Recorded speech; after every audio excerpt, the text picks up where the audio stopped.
Check in on the situation on the ground. Mobile journalist Merymon Reyes is reporting live from Caloocan. Yes, Merymon, good morning. Humupa na ba ang baha dyan sa area na yan?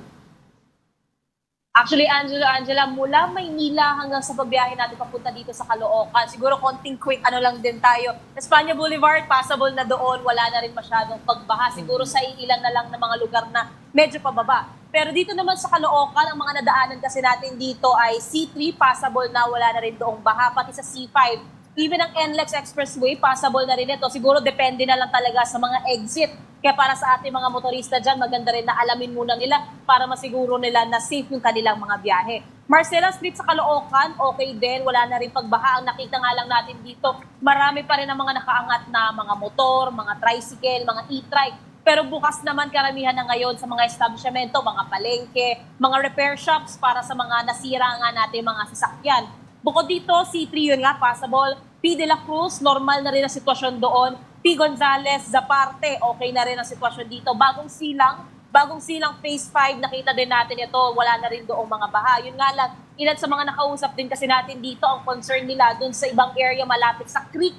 Dito nga sa Caloocan, pati somewhere in dagat-dagatan, na ang concern naman doon, di raw yung baha, kundi yung mga patong-patong ngayon na kumbaga umaangat ngayon ng mga putik dahil nga doon sa patuloy na pagbuhos ng ulan. Plus, yung mga tinangay nga raw ng mga yero na nagsisilbing bubong ng ilan sa mga bahay dito nga sa Caloocan. Pero nakasituate tayo dito sa Camarindi Elementary School. Ito yung nagsisilbing evacuation center dito sa Caloocan. So ito yung mga foldable tents nila. Nasa 100 families plus yung kayang i-accommodate ng lugar na to. So dito sa gitna, wala nang nakapwesto kasi nga ibang mga pamilya nag-pull out na raw para nga mabalikan kanilang mga tahanan. Pero kung sakali man na lumakas pa ulit ang ulan, marami pang naka-ready na foldable tents. Plus ngayon, meron kasi mga pinapamigay dito sa supply ng mga pagkain. Meron din mga medicine tsaka vitamins para sa mga bata, matanda, mga pagkain. Meron din dito. Plus, ibang mga donated na damit, kompletong araw dito. Kaya sabi ng ilang mga nakausap natin,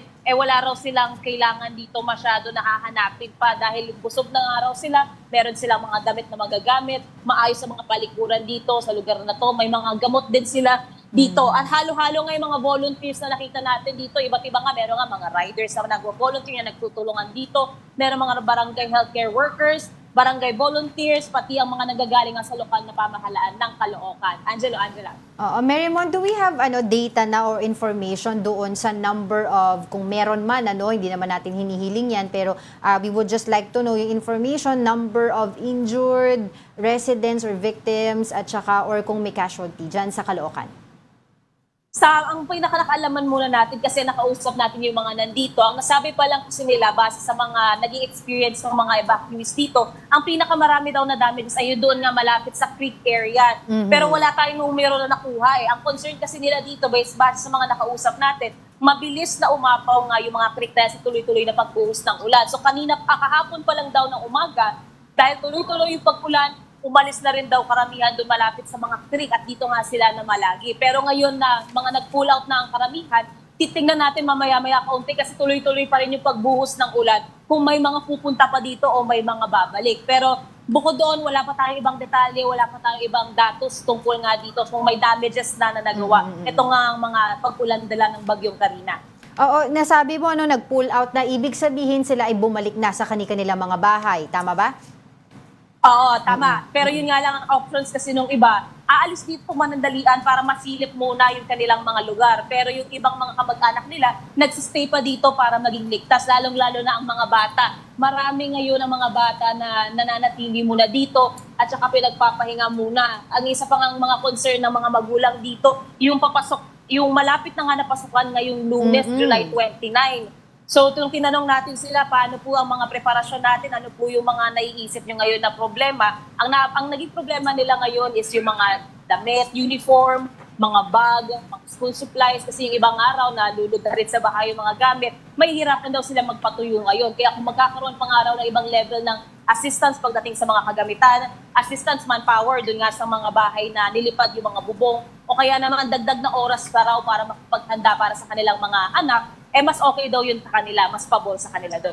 Very quick lang, Mary Mon, ano? So, meron ba tayong mga information din dyan kung meron din mga eskwelahan dyan sa Caloocan ng ginawang evacuation centers? Oo, nung naglibot tayo ngayon sa Caloocan, kasi itong Camarines Elementary School pa lang talaga yung sure na nakita natin yung evacuation site. Meron din tayong ibang pinilip na covered court doon sa may bagong silang. Kaso kasi wala doon katao-tao ngayon. Kaya ito pa lang yung pinaka nakita natin na bukas na evacuation. And nakausap din naman natin ilang mga volunteers. Sabi nila, ito raw talaga yung isang point ng evacuation sa Caloocan. Malawak-lawak din ang sakop nila dito. So kahit hindi raw mga taga-Caloocan, kung kakailanganin daw ng masisilungan o kaya naligaw dahil nga sa tuloy-tuloy na pagpulan, bukas daw sila dito at ready, kompleto ang supply. Sige, at patuloy kami makikipag-coordinate sa iyo. For the meantime, stay safe and dry. Maraming salamat sa iyo, mobile journalist Mary Mon Reyes.